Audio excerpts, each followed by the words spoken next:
নমস্কার বন্ধুরা, আজকে আমি চলে এসেছি ইতিস কিচেনে। তো ইতিস কিচেনে আজকে আমি একটা ডিমের কারি করছি। আপনারা দেখে বলুন তো ডিমের কারিটা কেমন হয়েছে। ডিমের কারি আর আজকে দুপুরে রান্না করেছি রাইস।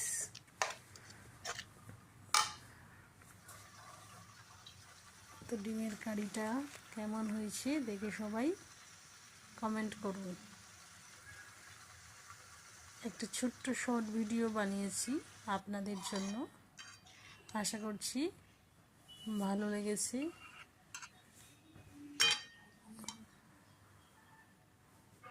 ডিমের কারি আমার রেডি হয়ে গেছে।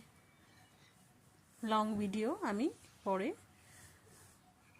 এডিট করে আপলোড করব। তো এই শর্ট ভিডিওটি কেমন লাগলো একটু লাইক, শেয়ার আর কমেন্ট করে দেবেন। ডিমের কারিটি দেখতে যত সুন্দর হয়েছে এবং খেতেও অসাধারণ হয়েছে।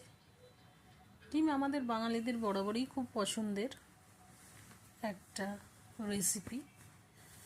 Thank you for watching. একটু